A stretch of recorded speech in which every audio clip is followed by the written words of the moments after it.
Boba na kibiina kya FDC bavumiridde ekikola kya gavumenti ekyokuteekanga ebisangosango ku bantu baabwe okulina ogw'okulyamu ensi yaabwe olukwe. Bano baagala gavumenti ete abantu baabwe be bazze basiba okuli Kano Dr. Kizza Besigye n'omubaka Kabaziguruka. Ekibiina kya Forum for Democratic Change kigambye ebigambibwa nti Dr. Besigye yeekobana ne John Ssejusa wamu n'omubaka w'e Nakawa Kabaziguruka mu lukolo lugambibwa nti lwalugendereddwamu okutta President Museveni si bituufu wabula bigendereddwamu okwonoona erinnya ly'ekibiina n'abantu ssekinoomu. Sabiti wedde President Museveni ngali mu lukuŋŋaana lw'abakulembeze abakikirira ebibiina by'obufuzi mu ggwanga yategeezanga Kabaziguruka bwe yajja mu faamu ye ng'ayagala kumutemula. Wabula okusinziira ku amyuka omuwandiisi mu kibiina kya FDC Harold Kaija ebyogerwa si bituufu n'akamu ng'era byakwekwasa olw'ensonga nti abantu baabwe abavunaanwa omusango okulya mu nsi yaabwe olukwe tebasangibwangako n'ebizibiti byonna ebyali biraga nti bano abantu ddala balya mu nsi yaabwe olukwe.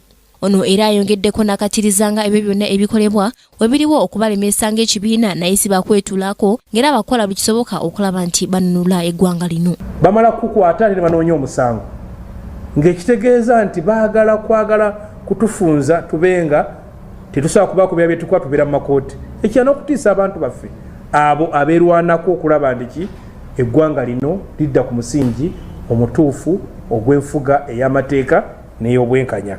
Ku nsonga y'ababaka ba NRM abali mu 184 abatwalibwa mu kooti ku misango egyekuusa ku kalulu akaggwa abavunaanwa emisango egy'okubba akalulu wamu n'obutaba na mpapula z'ebyenjigirize, FDC esaba ekivunaanyizibwako okuteekawo ekibonerezo eky'amaanyi ddala kwabo abanasangibwa nga tebalina empapula entuufu. Ng'era bagambye nti abantu nga bano basana ebibonerezo bye batasobola kwerabira mu bulamu bwabwe kuba bazanyisa ssente z'omuwoomusolo. Tunoonyeza lwaki abantu batuuka mu palamenti bawanika buwanisi mikono kubanga babeera bamanyi nti basoma, babeera bamanyi nti babazizise obuzizisi. Era abaka palamenti abasinga ab'enaale musinga batwala mu kooti oyinza okwesanga bangi empapula zaabwe zirimu amazzi.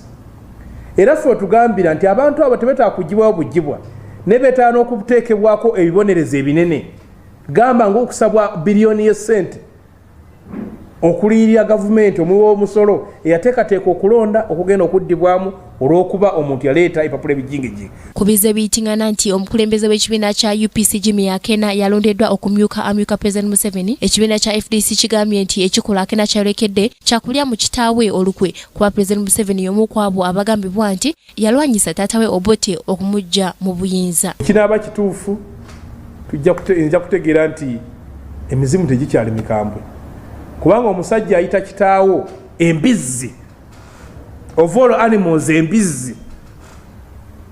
Omusajja yalwanyisa kitaawo noba nga tigogenda okufuukira omupakasi awo ntegeera bakatonda tebakyalina maanyi. Abakungu b'ekibiina kya FDC babiri okuli Dr. Besigye n'omubaka Kabaziguruka bali mabega w'emitayimbwa nga bavunaanwa omusango okulya mu nsi yaabwe olukwe yadde nga kooti tenabasalirawo mu butongole. Ku lwa Kingdom TV amalindirire Joan Comfort Agazo. This is Kingdom TV.